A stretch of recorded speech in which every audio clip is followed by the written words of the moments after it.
Hello friends, welcome back again. So today we are going to discuss about the gravity dam.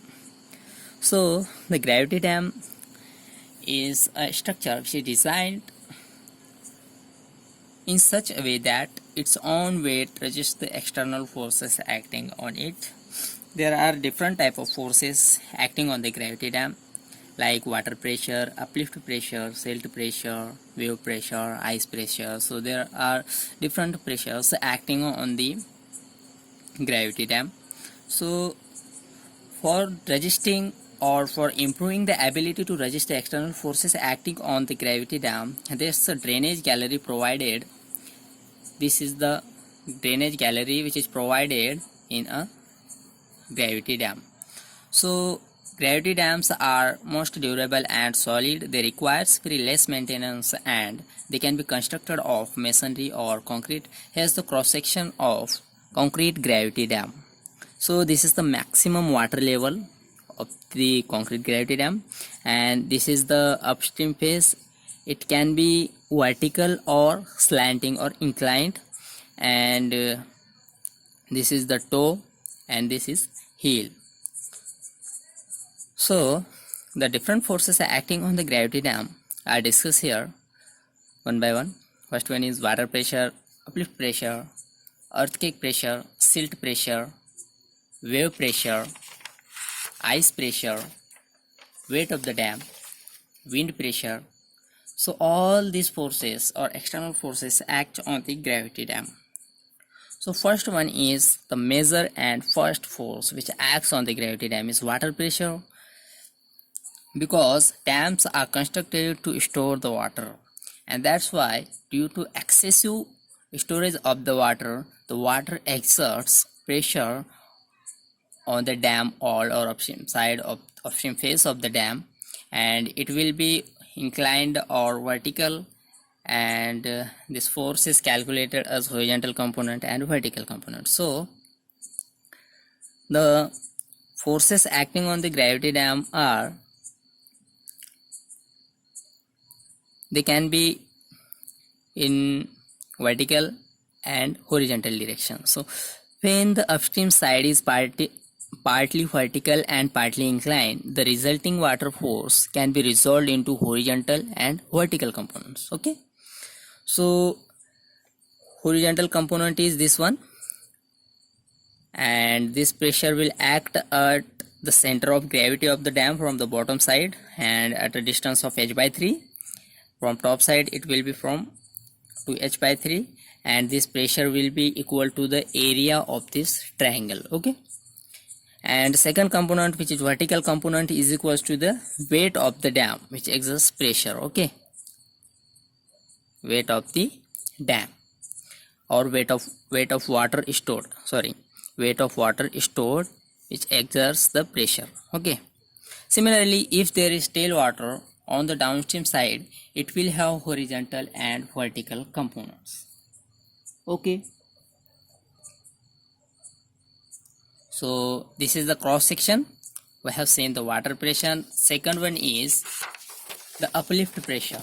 Okay, so it is the second major external force acting on the gravity dam, due to which the weight of the dam body gets reduced. Okay, so due to uplift pressure or due to seeping of the water, the uplift pressure is exerted on the base of the foundation of the dam, and this seeping will be takes place due to the problems or due to the porous in the soils or foundation material and between the joints of the dam body, which exerts uplift pressure on the base of the dam.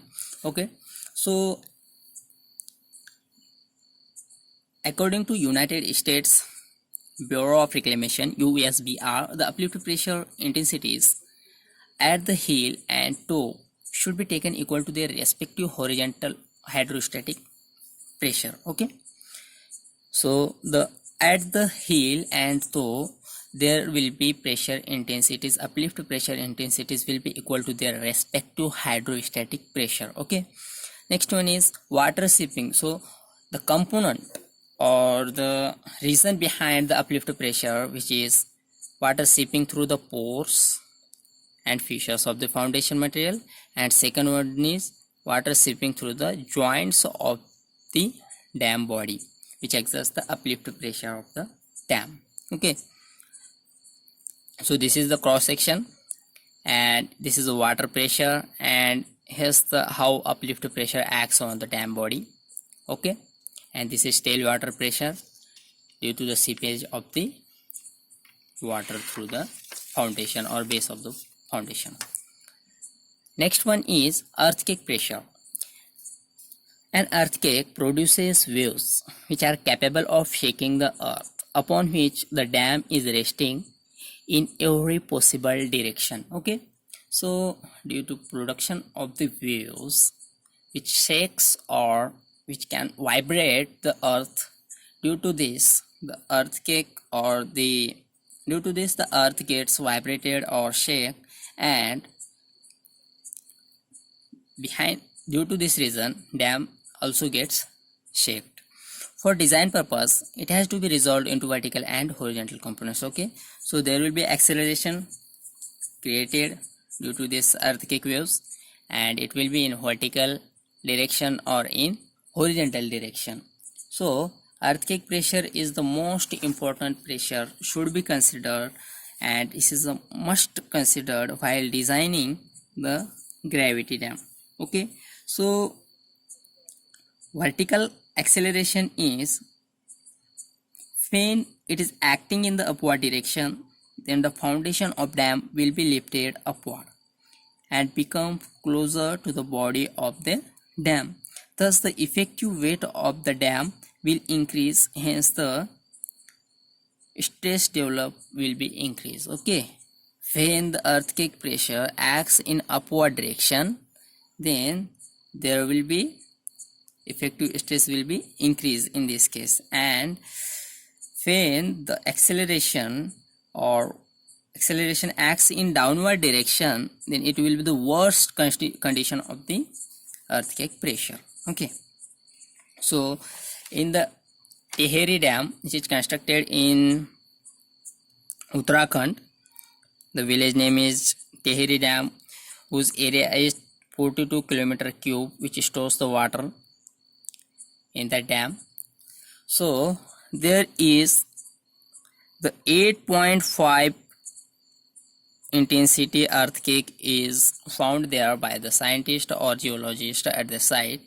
So for this purpose, it should be taken in consideration while designing the gravity dam. Earthquake pressure, what kind of earthquake will become there in the bottom or in the igneous rocks of the soil. Okay, next one is silt pressure.